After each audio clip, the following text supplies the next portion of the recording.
Good morning. It's another Sunday morning here on the Happy Hour. I hope everybody's having a good weekend so far. Technically, today is the end to the weekend, so it's the weekend's weekend. Do weekends have weekends?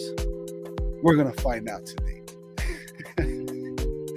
I hope everybody's having a great weekend, and welcome to another Happy Hour. And today we'll be talking about sleep,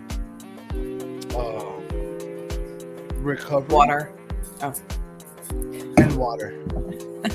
She's right. We'll be talking about that too. So, enough delay. Let's get this show started. How do I do this? I hate that I have to do it like this because it takes forever and it's not seamless. I need to get one of those machines. There's a machine that you get that you do live streams with, and you can do all kind of cool stuff like transition and all this stuff. So, anyway, hey, what's up, everybody? How you doing? What's going on? All right. You know me, I'm not the techie person. You're the techie person, so I have no idea what you're talking about. But when people you tell me that, I'm like, no, I'm not. I'm literally not a techie person. I am. No, you don't even know. No, I'm not. The things that you do. Okay. There's a couple things that I've learned, but I don't know how to work a computer. I have my computer is so full of stuff. I don't know. It's just, I don't know. I'm not good at computer stuff. Put a 1 in the chat. There's nobody here watching right now, but anybody who comes in later, put a 1 in the chat if you think Alex is techie. 1. I am not techie. At all. Well, so you're way techier than me.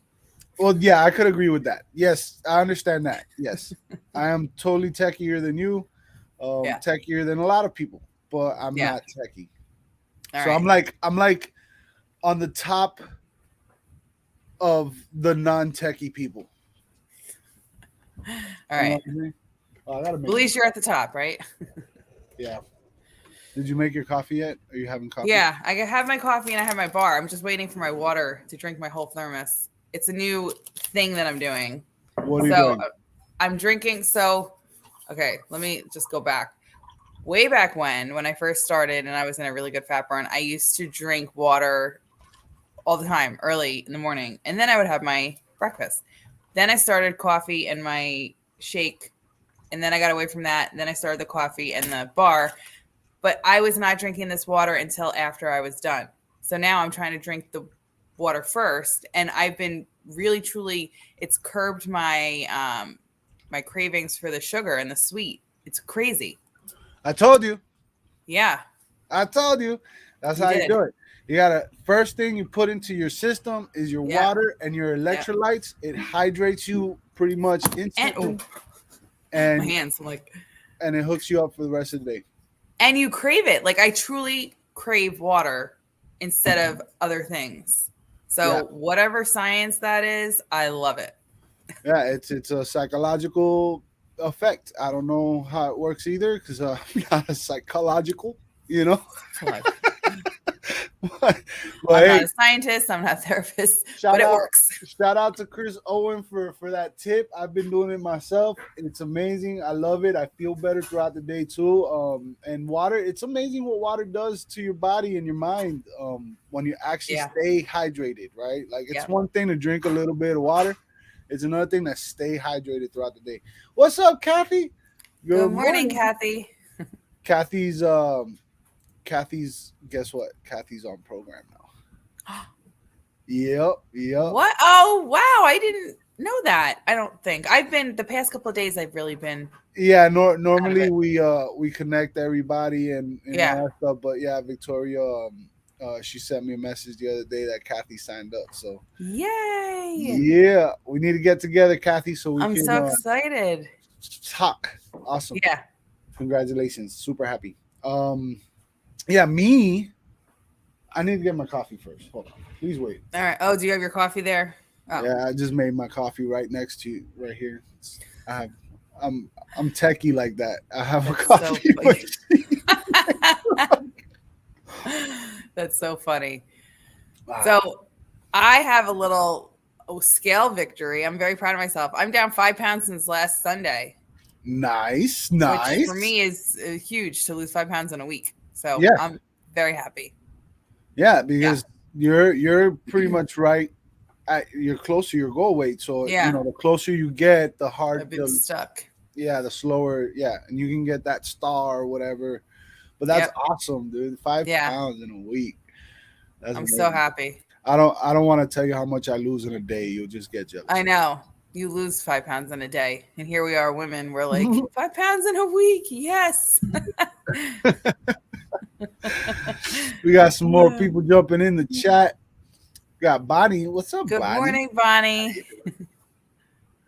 And we got Swamp Picker Glenn. What's up, man? Good morning. Happy Sunday, y'all. And we got none other than the incredible Jennifer Hayes. Hi, Jennifer. Good morning. So, I have a non-scale victory. I posted it today on Facebook and on Instagram and in my stories. If you want, you can go follow me on Facebook or Instagram.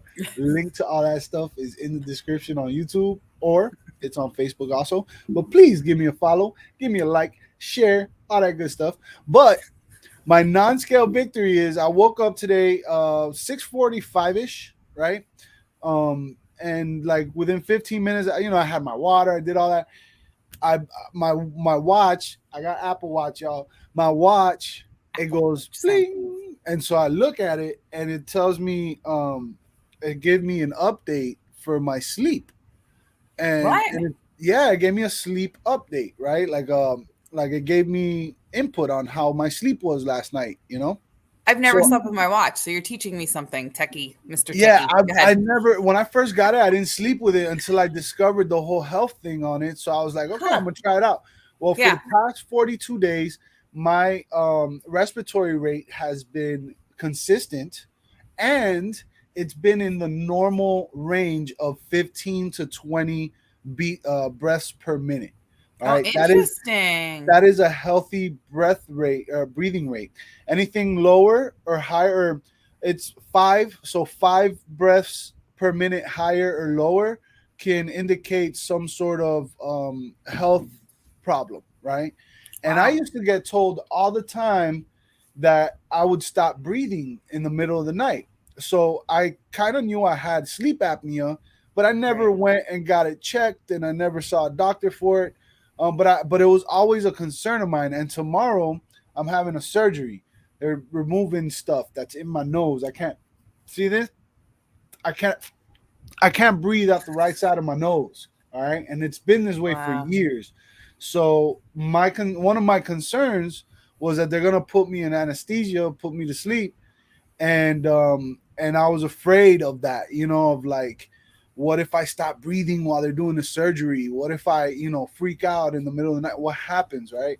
Well, this little notification just came out of nowhere, and it calmed me down with that little subconscious fear that I had of stopping to breathe while I'm in surgery, because I literally imagined it, like if I stopped breathing while I was in surgery, like I imagined them doing the whole clear, like CPR and, freaking out.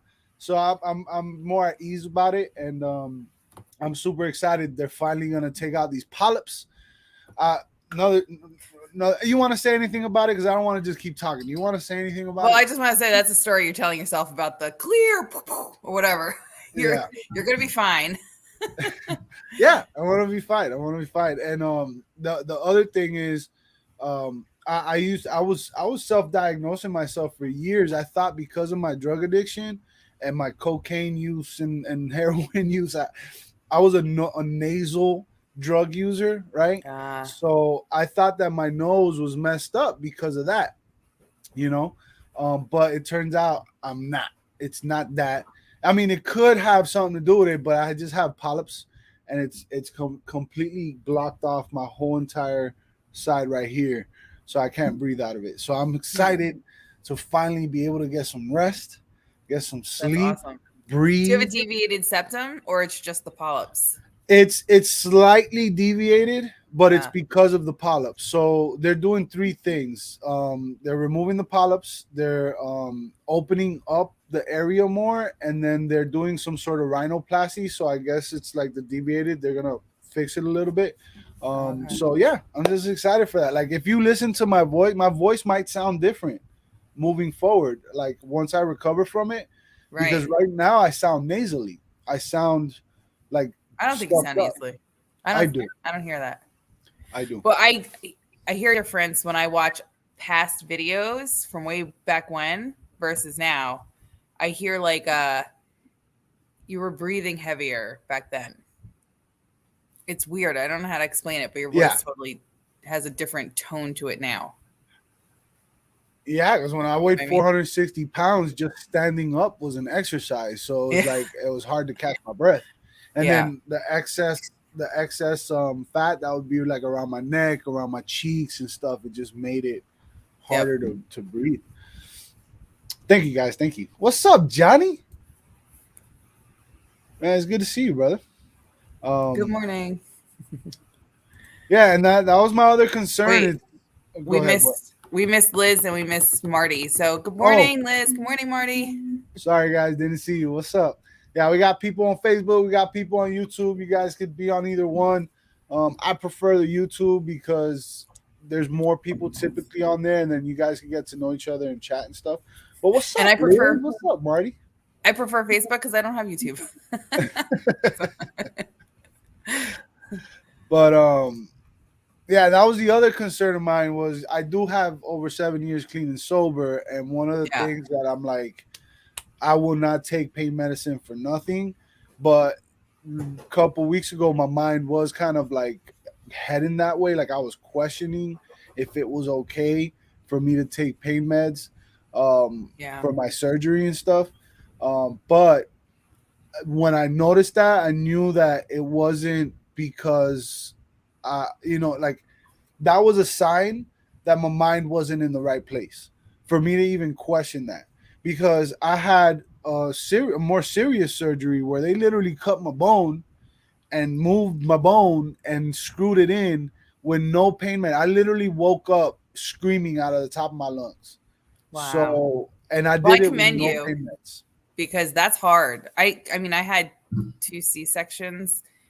Though, well, Ella's C-section was the most painful thing I've ever experienced in my life, and I actually felt like my stomach was being ripped apart. So I was doped up on all kinds of narcotics, whatever they give you. And I hated the way I felt. I absolutely, like, if someone was to say right now, like, you have to go get surgery and you're going to need oxycodone, I'll be like, because it did not make me feel good at all. I mean, yes, the pain, it helped with the pain a little, but I hated how I felt.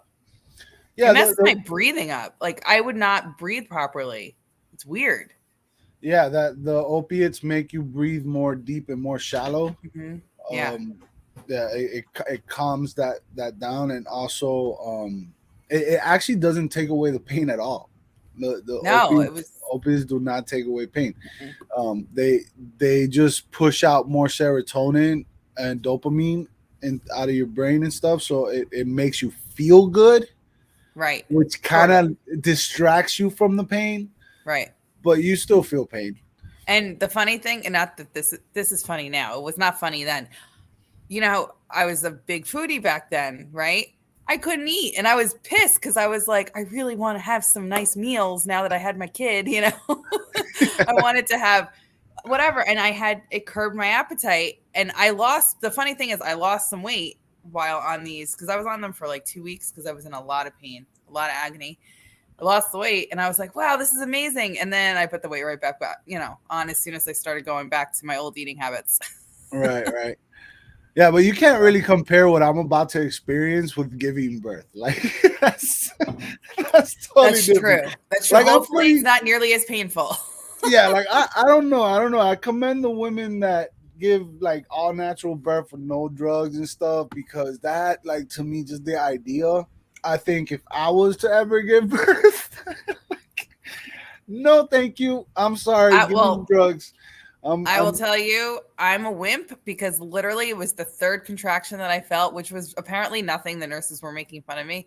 But the third contraction, I was like, I need that epidural now. So I took it, and then what happened was really quick. Because the epidural happened so early on, I spiked a fever, and then her heart rate went crazy. So because of her heart rate, they decided to do a C-section. I was not planning on a C-section, but it happened. Yeah.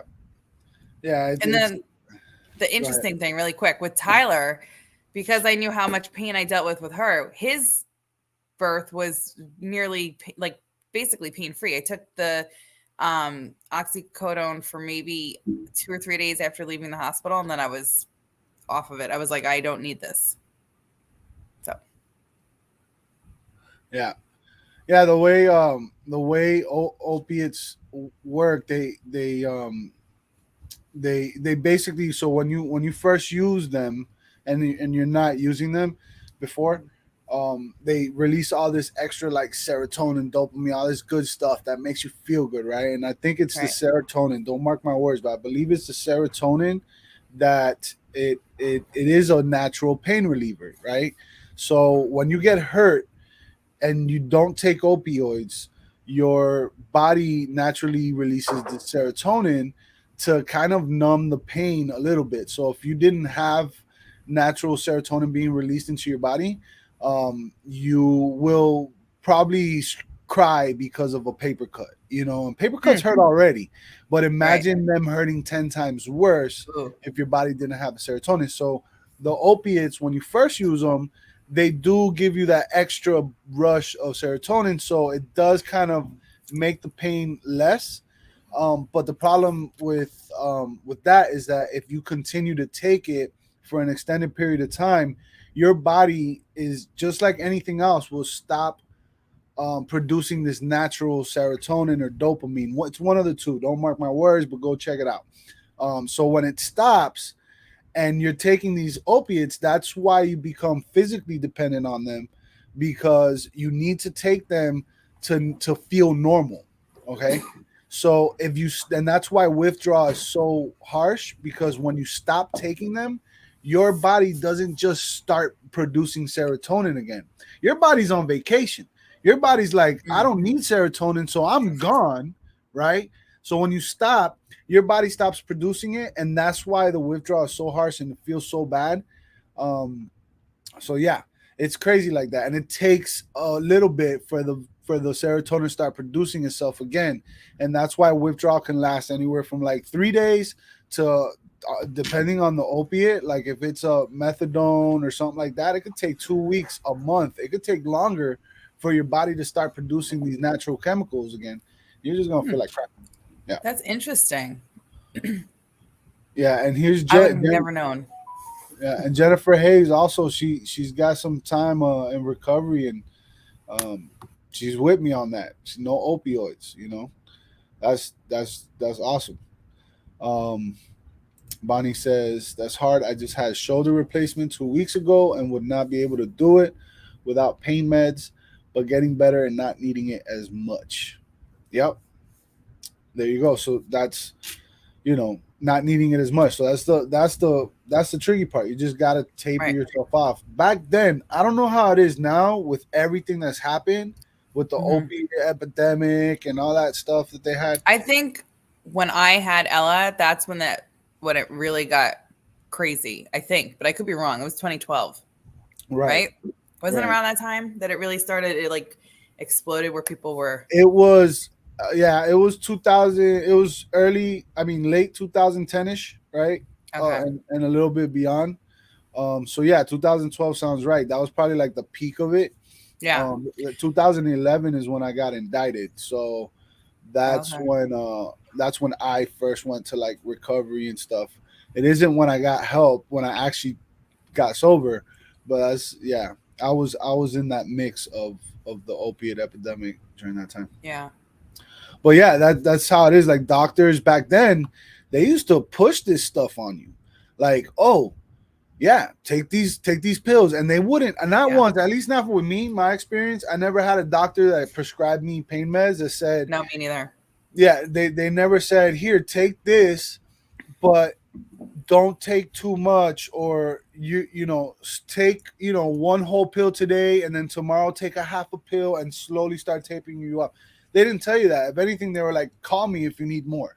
That's how it was back then. So and it's well, what's interesting is when I went for my I guess it's post-op or what, I forget, whatever you go to the doctor for. It's like your first visit. My OBGYN. It was my first visit since having Ella. I went in asking her for more because I was in that much pain. It was, I think, a week or two later. And she's like, do you really, truly need this? And I said, I do. Because I was still really in agony. It was awful. But yeah, she questioned me. She's like, do you truly need it? Yeah. Where, like, usually doctors just refill your prescription. Sorry, go ahead. Keep going. They're like, oh, we can give you a prescription. We can give you a prescription. That's awesome. Here, take this and take that. And here, let me know what else you need. It's crazy. But I think I would like to think that things have changed since then. Yeah. Yeah, and Bonnie says they make you sleep. They do make you sleep. They literally slow down your breathing, and that's a natural thing where, like, when you're sleeping, your breathing slows down. It speeds up in times when you're in REM sleep. Your sleep respiratory rate actually can speed up in REM sleep when you're in a deep sleep. Like, it could be sporadic, but for the most part, your breathing really slows down when you're sleeping, and that's why I learned when my grandfather was in hospice that they were holding off to give him the pain meds, because basically when you give someone the pain meds, that's getting them to, like, okay, now we're just going to slow down your breathing until you pass away. It's like almost forcing them to pass away in a sense, so that they don't go through the pain and stuff anymore. Right. Don't do drugs, says Justin. Amen. No, do not. Amen. Yeah, you learn something new every day, Liz. Every day we learn from each other. We do. Brittany, what's up? Says my dad has taken so much that if he needs pain meds, they have to give him so much that it would be very harmful to anyone else. Yeah. Huh. Now, Good morning, Brittany. I knew people that took crazy amounts, like they mixed it all up, because there's like pain management and then maintenance and then all this different stuff that these doctors would use to, like, give you more pain meds.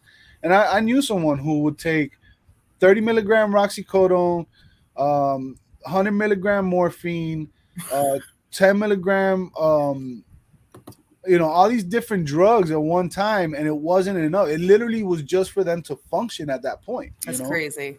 So yeah, I wasn't laughing, by the way, at what you were saying. I'm laughing at CJ's comment to you. That's all.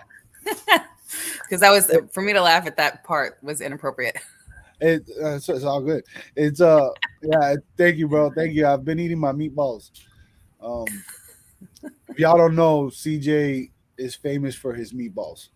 Oh, I think you meant on playing meatballs. That's funny. No, I know. Me and Oscar back in the day, we did a garage sale live, and is that the one where you went with the megaphone? I know that one. No, that wasn't the one with the megaphone. We might have had the megaphone. I can't remember that. That was the one where we had an old VC. What do you call those things? Camcorder, like the old big one. Yeah. I think I've seen that. Oscar was holding it like this. I'll show you the video later. Go check it out.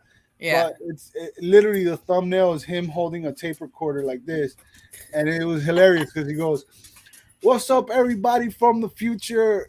This is me in the past, filming a YouTube video, way before YouTube." But anyway, it was funny. That's funny. But yeah, tapering off that stuff, man, it's hard. So, somebody was talking about it the other day. I'm not gonna mention names, but they were struggling. They're struggling with their pain management and the medications they're on. And they asked, is like methadone and all these other things.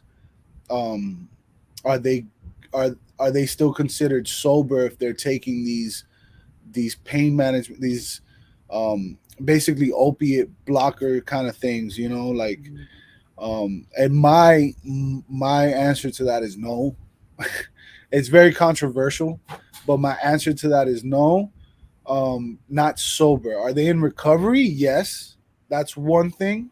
But to be sober is to be sound of mind. And if you're still using any sort, oh, time to eat. I just ate. That's my alarm, But y'all. That's my alarm. Look, that's my alarm. Time to eat. you gotta eat. You gotta eat. And you gotta have your protein. You gotta have your Yeah. protein. You gotta keep it low, relatively low fat and low glycemic. Mm-hmm. And this is really good. This is What are the you drinking? strawberry shake. Oh, Strawberry shake. I need to order those again because I haven't had that in forever. So what I do is I tend to stick to the same old stuff, and then I get bored with it, and then I switch it up, and then I try new things.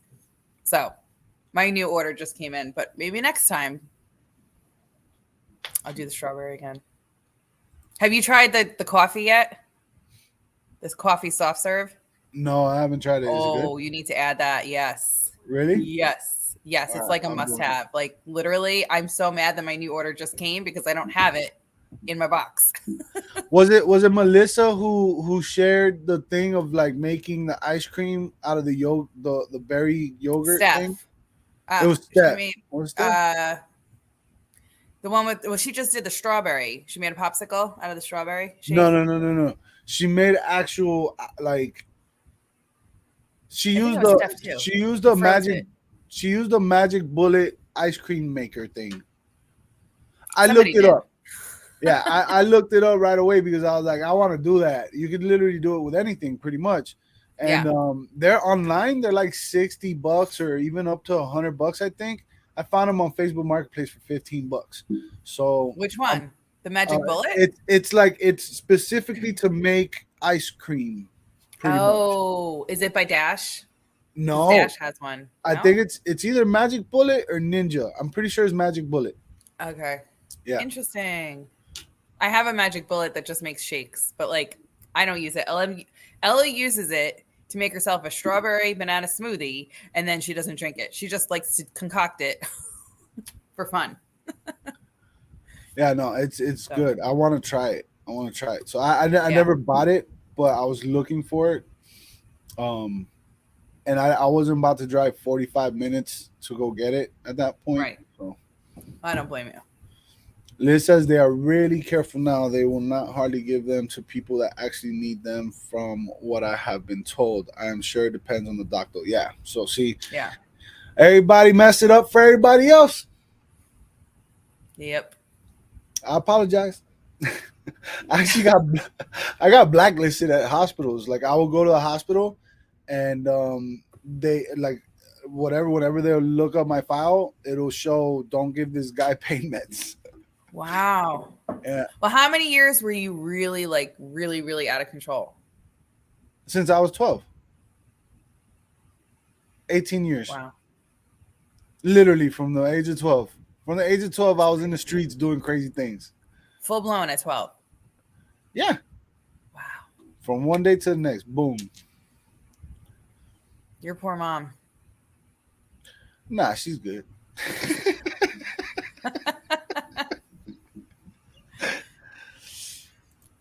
I'm very impressed that you have all your teeth because, like, you know, that rots your teeth too. Yeah. You know? There's a lot of people that messes up. And that's also a what do you call it, hereditary thing too. There's people that lose their teeth at a super young age and it's hereditary. Yeah. Mm-hmm. You know? Yeah. Liz is asking a question. How did you get started at 12? Okay, so at 12 years old, I was a good student, sort of like the teacher's pet in a way, you know? Like I never got in trouble. I used to get the Do the Right Thing award, all that. But I used to get bullied a lot. I used to get picked on. And I didn't know how to like defend myself. I was like a very soft kid, you know? I would cry, I would whine, all this stuff. And so I used to get picked on a lot. And you know, I growing up, I just never felt good enough for anything. Like my pride was in reverse. So I always felt like I had to do things or be a certain way for people to like me. So at 12 years old, there was this new girl who came to school, and everybody was talking about her, and she was pretty and all this stuff. And one day I'm walking home from school, and I see her across the street walking in the same direction as me, um, and she's smoking a cigarette. So I ran across the street, and I was like, "Hey, you got another cigarette?" And she looks at me, and she goes, "You smoke?" And she laughs, and I'm like, "Yeah, I smoke." And so she gave me a Marlboro Light. So I basically started. I smoked with her the cigarette while we walked, and she invited me to her house. Go to her house, and I feel like this is awesome. Like, yo, I can't wait for everyone in Yeah. school to find out. Like, they're gonna love me. I'm gonna be the most popular kid in school. They're gonna Mhm. start talking about me and this and that. And she tells me, oh, this person's coming, this other person's coming, all these people are coming over. And I started freaking out because these were the kids that picked on me for years, right? Who bullied me for years. Oh no. And I thought, that's it. Once they get here, they're gonna ruin it. She's gonna kick me out, all this bad stuff. But no, they showed up, and they all were like, "What the hell are you doing here?" And she was like, "He's cool." So she made me cool, right? And then we go to the backyard. She lived in a neighborhood where they have a canal in the backyard. So we're sitting on the dock, on the deck, on the dock, and they pull out a pipe with some weed, and they start smoking. And I remember being very scared. But then she goes to give it to me, and I grab it, and she goes, you don't have to smoke if you don't want to, right? And I said, I want to. I smoke. And that Mm. was it. And then that turned into every single day from that point forward. All I wanted to do was get high and hang out with these people. And I mean, basically by the end of that year, I was getting kicked out of school, referred to the Wow. principal's office. They almost put me in an opportunity school, but they kicked me out on Christmas break. And that's when Wow. we moved to a different school.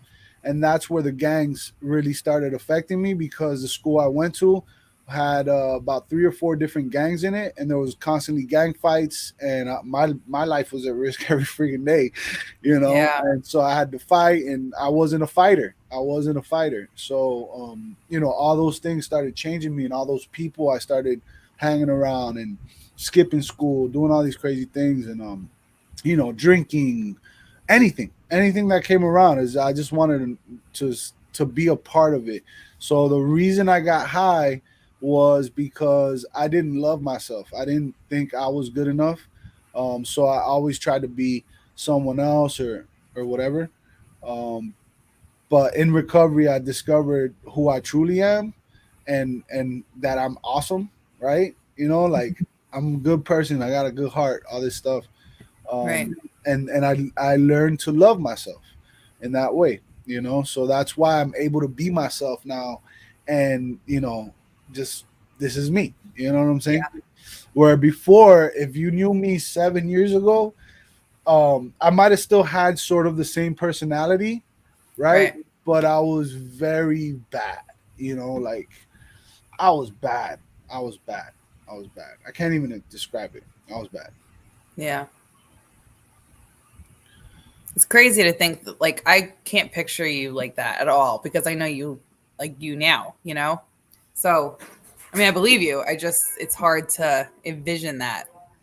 Yeah, no, it's hard for me to believe it too sometimes, Yeah. but it's the truth. Um, do I believe addiction is hereditary? Oh, um, I to a don't de- personally. to I to don't. to a degree, I think some people, due to chemical imbalances or something, like, you could be more susceptible to being addicted. Mhm. Um, but I don't think addiction is I think addiction can happen to anyone, but the Right. word addiction to me doesn't mean what most people think, right? Um, Mm. most people think of addiction, like, the word is used too loosely, right? Like, oh, I'm addicted to this new show, Ozark. it's so awesome. Like, dude, you're not addicted to Ozark, bro. If you were addicted to Ozark, you would be like robbing and stealing or like lying to your family or like, you know what I'm saying? Like, you would be not able to manage your life because of Ozark. That is addiction. Addiction is when it literally controls your priorities, and it messes up your sanity. It messes up your sanity. You Like can sugar totally addiction. watch the whole. You can binge watch Ozark, and you're gonna be fine. It's not Yeah. addiction. All right. But I'm addiction. addicted to working out. Are you really addicted to working out? I'm sorry. Go ahead. No, it's okay. But sugar addiction, I never understood addiction until doing this whole program and like learning about myself. There have been times when I've been off plan.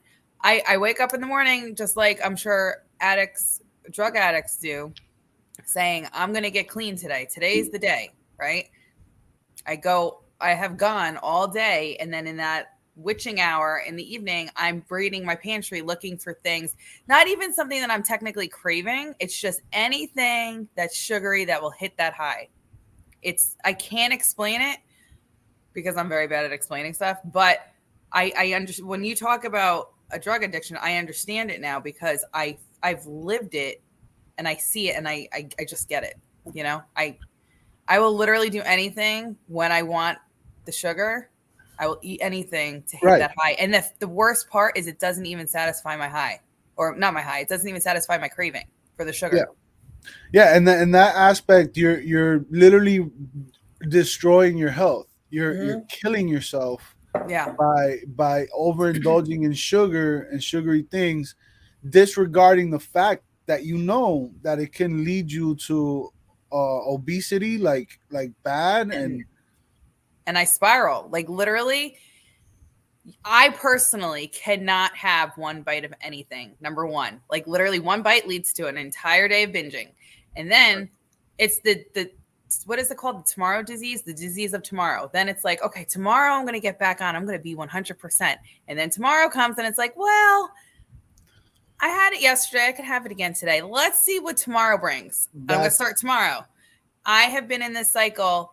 I've been doing this for the past, I don't even know how many months, but I mean, I've been maintaining for the most part, but still I had to cut it. So this past, what day was it? I don't remember what day it was. I had enough. So today's my day 4. So however many days ago.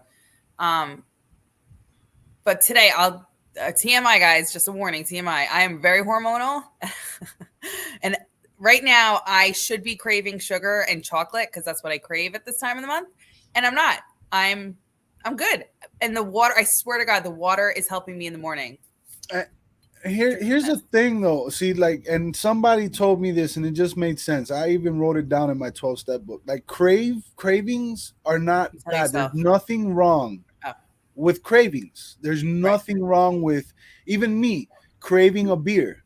For me to crave a beer, there's absolutely nothing wrong with that. It's almost like it's a normal thing to crave, right?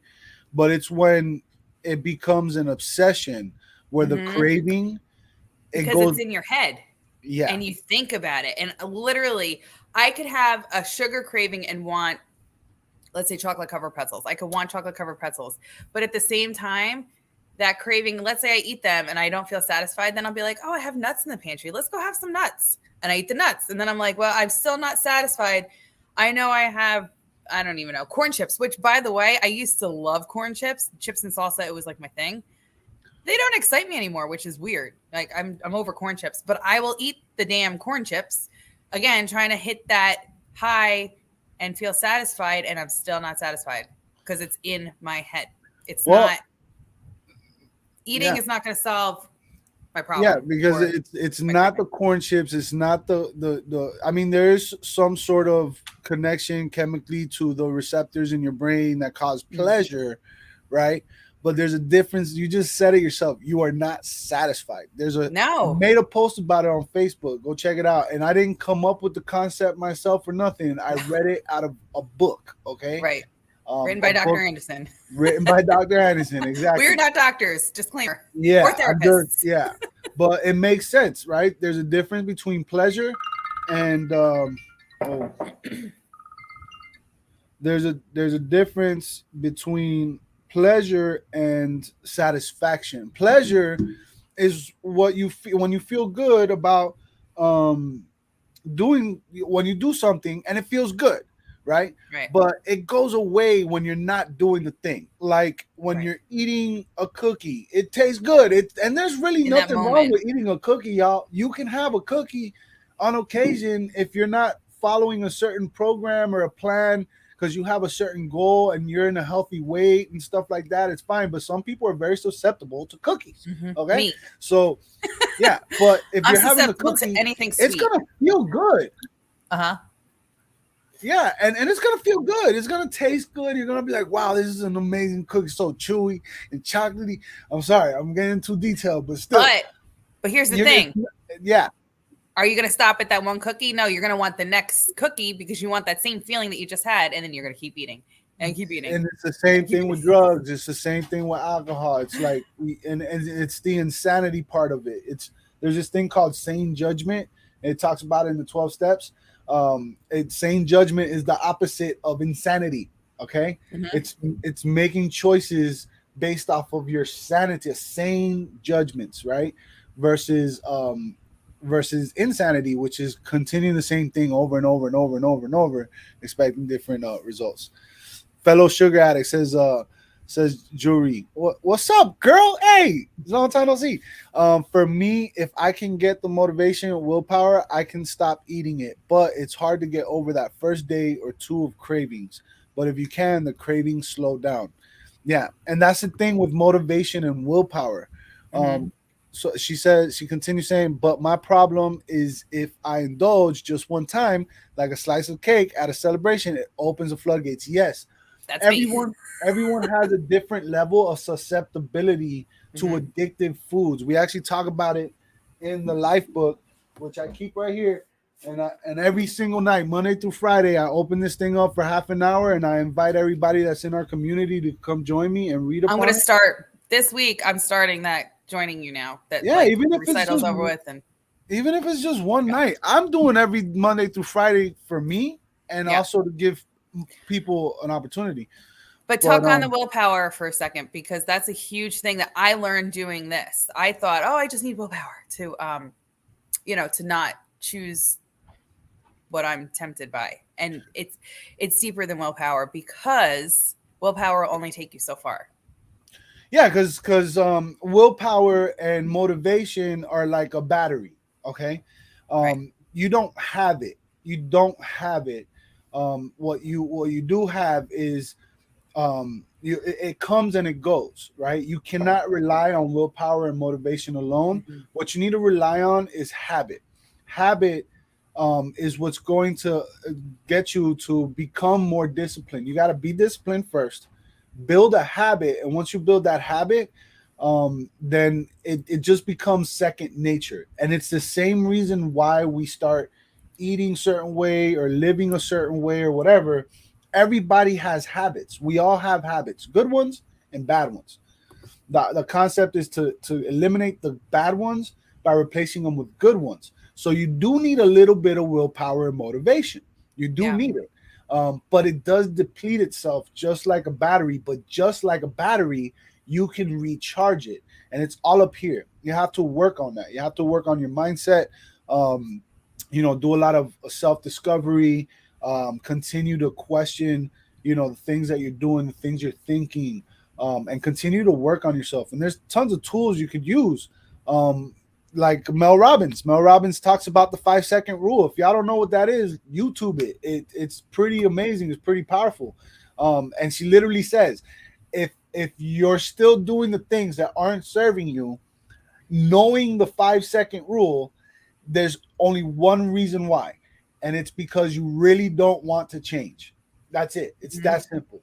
And that's okay, but you got to accept that and understand that.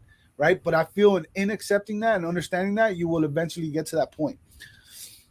Yeah.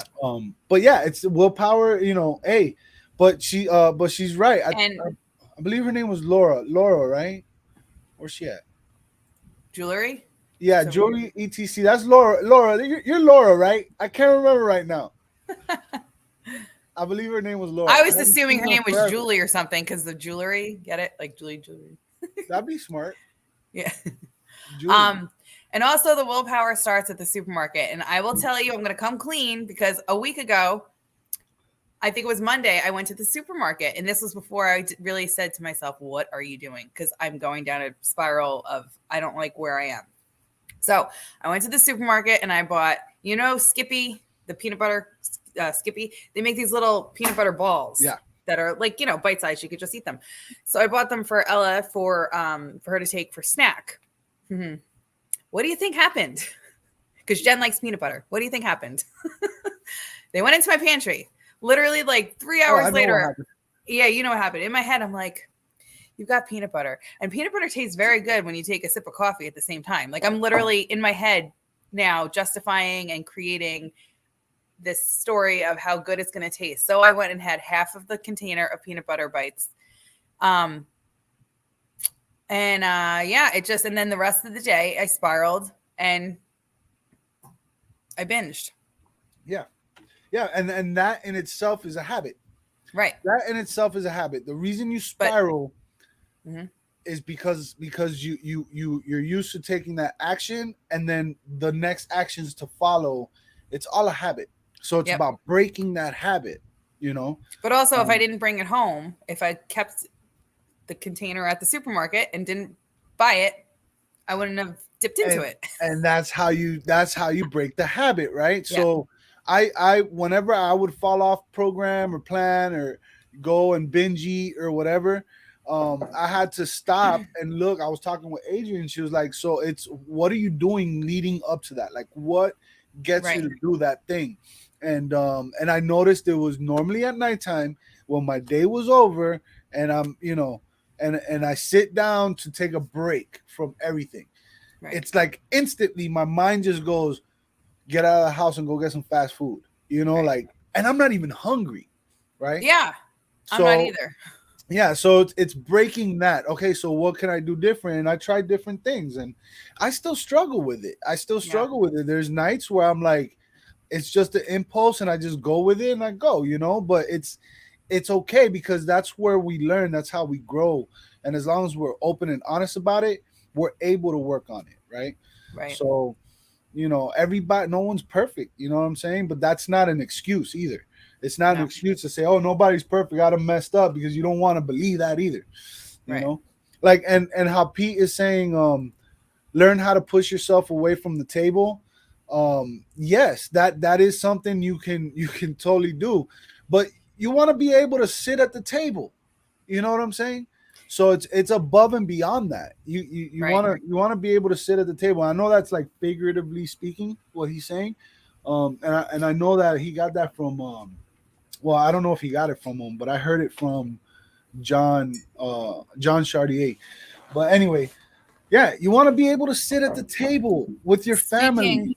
But speaking of sitting at the table, how many people do you know who are food pushers, who are like, oh, you want any more of this? Do you want any more of that? Oh, you didn't finish this. You didn't finish that. Like we're Cubans are huge with that. Yeah, we're programmed to like, you have to finish everything on your plate.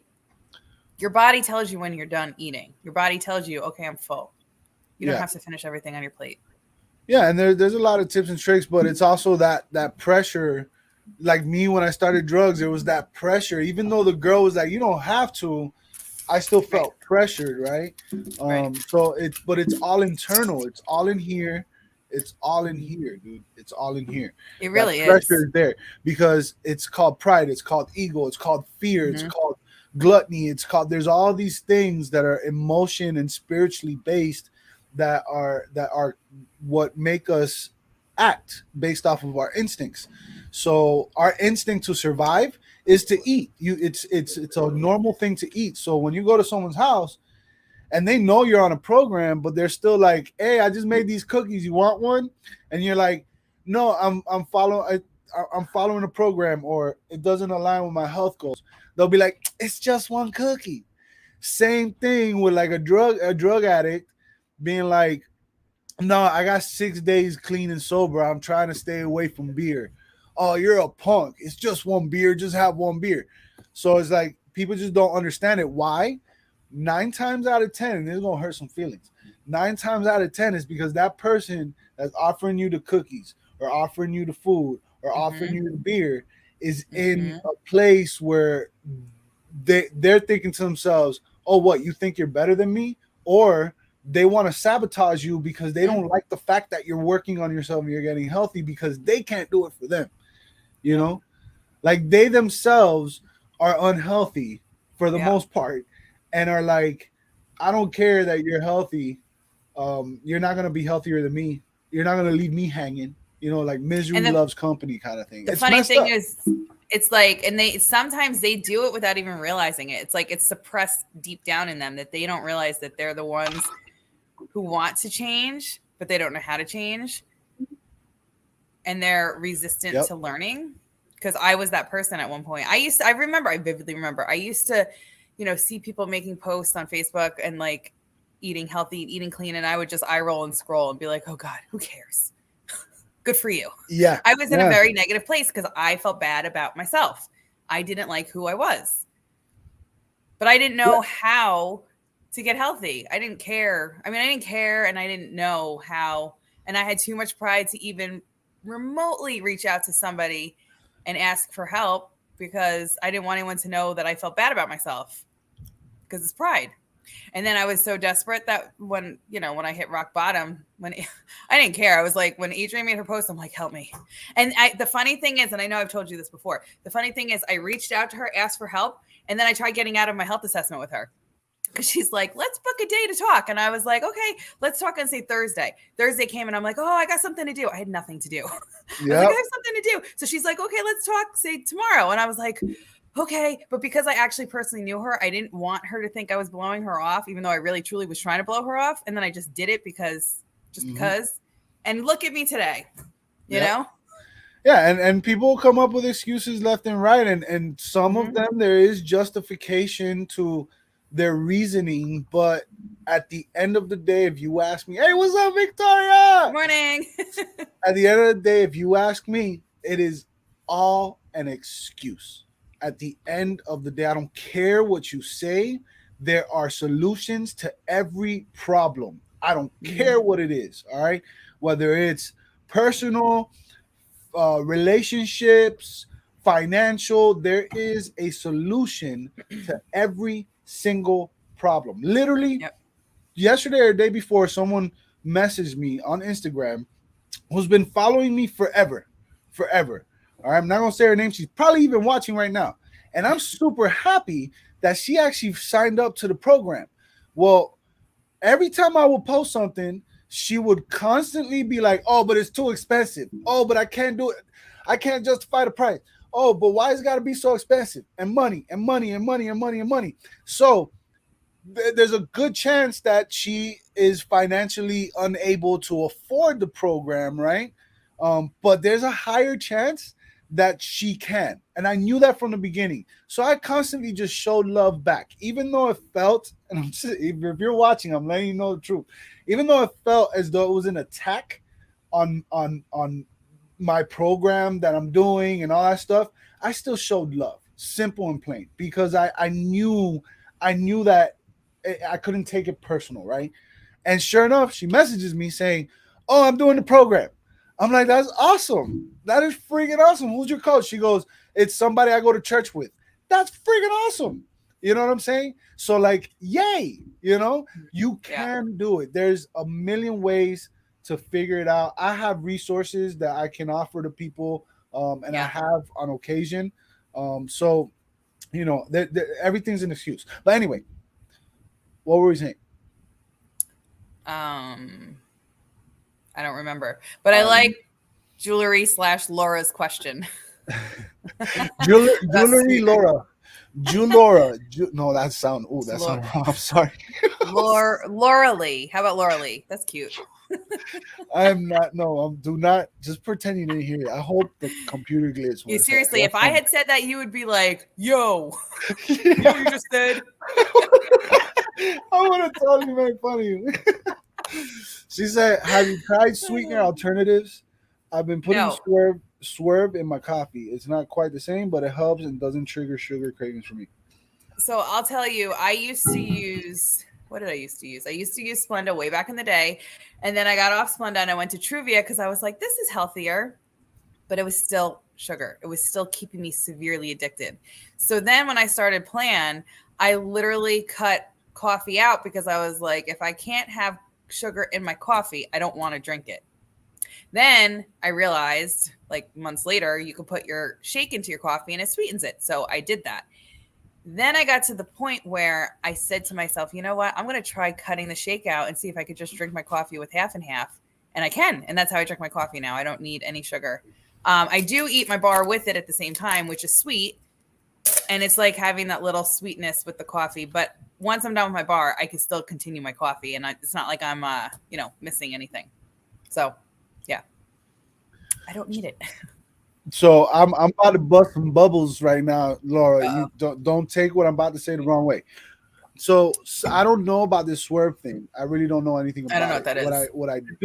What I do know is that there are some artificial sweeteners that basically your brain doesn't know the difference and your body doesn't know the difference between an artificial sweetener and sugar, right? So there are some, and I would say the majority of artificial sweeteners that still do that to the body, right? And what happens is what sugar does, the receptors that it hits and stuff, it causes your fat cells to stop producing leptin. And leptin is a hormone that your body produces to let you know that you're full. Okay? So when you're not producing the leptin, your body will continuously tell you that you're hungry.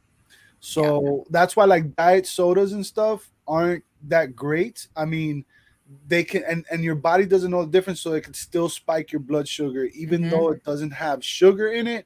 It still has artificial sweeteners in it that could spike your blood sugar. That's why our program, like what we do, it has natural sweeteners. It doesn't have artificial sweetener. Like it has monk fruit and stuff like that. And to a certain amount, you're fine. Like I'm sure she doesn't put a half a pound of the swerve stuff, like you're fine. Yeah. You know what I'm saying? And plus who knows, I don't know what your goals are and what, I know you're trying to stay away from sugar. So that's a step in the right direction in my opinion. That is. Yeah. It's just with what we do, we try to stabilize our blood sugars, and that's what gets us to burn fat off of our body. So it's worked in that way. So we're very limited to how much sugar we actually have throughout the day. Like our bars and our shakes, they're sweet. They have sugar in them, but they have natural sugars. All right, natural sweeteners in them. So yeah, but it's crazy how your fat cells produce that hormone leptin. Oh, sorry about that. What was that? Oh, that was my alarm. Time to eat. I'm kidding. No. But your body produces leptin, and leptin tells you when you're full. So when you're not producing the leptin, you will continuously be hungry even after you eat. That's why, especially you binge, it's like I was bad. I would eat like $20 worth of McDonald's, and then like an hour and a half later, I would be doing nothing, and I'll be hungry again. Mm-hmm. I never knew why, and it was because my fat cells stopped producing leptin. Look it up, leptin, leptin. What's up, Uncle Mike? I am Uncle Mike. I'm all like tongue-tied today.